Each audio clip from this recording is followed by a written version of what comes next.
Hi mga sayogsoy, mayong adlaw sa inyong lahat. For today's video mga sayogsoy, hahanapin ko si kumparing Mungit. Galing na po kami dito sa Ponta Bolata para maghanap kay kumparing Mungit. Pero wala talaga dito, ilang panting na napuntahan ko dito. At sabi nila, nandun na daw yan sa CLI City. Kaya tara, on the way na po kami sa CLI City para naman talagang makita ko si kumparing Mungit. Hinayupak naman ito si kumparing Munit, bakit talaga siya pa yung hinahanap-hanap ko? Kapag umuwi ako dito kay mama, gustong gusto ko talagang kumain ng isda sa bato. Favorite ko kasi yun, as in. Pero kapag rich kid ka, hindi mo ma-appreciate yung masarap na pagkain ng mga poor kid. Kasi sa totoo lang naman, wala naman talagang mungit sa Umarika o mall-mall. Kaya kapag umuwi ako dito, sila talaga yung inuuna kong hahanapin. Sila talaga yung una kong kakainin. Napakasarap kaya niyan. At sa totoo lang talaga, sasabihin ko sa inyo, yung dodong ko, kumakain din siya ng isda sa bato. Nagugustuhan niya din. Walang pili talaga yung dodong ko. At finally, malapit na kami doon. Ito na po kami sa highway. Kaya tara, papunta na po kami sa CLI City. Sana naman pupuntahan ko si Kumaring Lena. Kasi siya po yung nagbibinta ng ganyang mga isda doon sa may ang pwesto niya sa may CLI City. Kaya ito, by the way, napakaganda pala ng lugar namin. O, kita nyo. At ang ganda talaga ng kalsada. Malaki na, maluwag na, at napaka-aesthetic pa. Sobrang ganda na talaga, ang laki talaga ng improvement ngayon dito sa lugar namin. Kaya mai-enjoy mo talaga yung road trip mo kapag pumunta ka dito.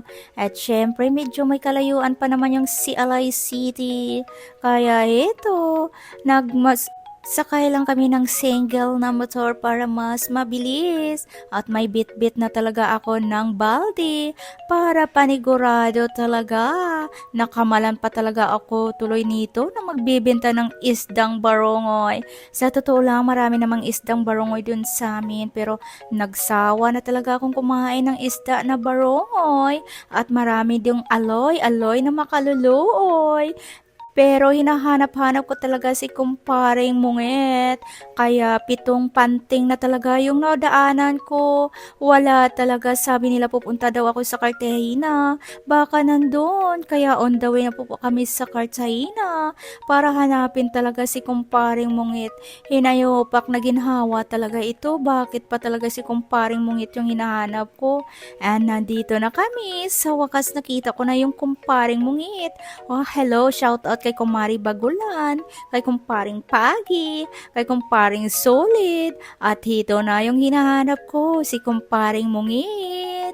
Siyempre mga sayogsoy, ayan na. At perfect, may dala akong balde, kasya lahat yung binili ko. At hito na lahat. Sa halaga na 690, ito lahat yung nabili ko. Binili ko na talaga yung malaking esta kasi alam ko mag-inuman yung mga kapatid ko. Ayan, may pulutan na sila na malaking ano ba to? Sindol o kumay? Basta parang ganun na.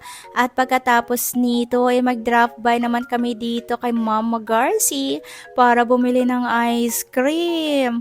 Napaka-arte pa ng kasama ko. Ayaw niya ilagay ang ice cream sa ista kasi mabaho daw. Pero nilagay ko na talaga ito kasi syempre ang hirap bitbitin. So finally, uuwi na kami sa amin.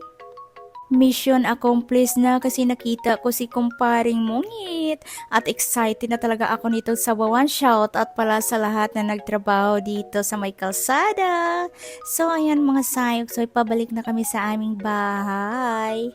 At syempre, napaka-excited ko naman talaga makarating ulit sa bahay kasi pagdating nito is siguradong lilinisan ko ito at magtula na talaga ako ng mungit.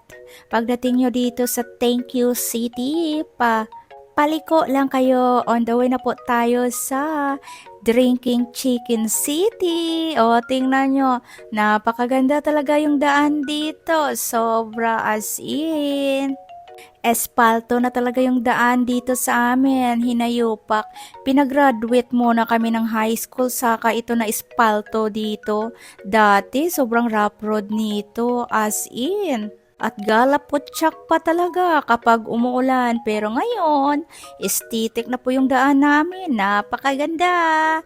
At syempre, kapag on the way na kayo sa Drinking Chicken City, ito yung mga view na madaanan nyo. As in, napakaganda talaga at napaka-relaxing dito.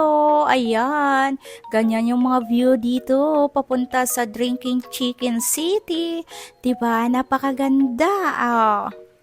Kaya kapag dito ka dumaan, syempre ma-enjoy mo talaga yung view dito as in. At sobrang perfect po ito sa mga mahilig mag road trip.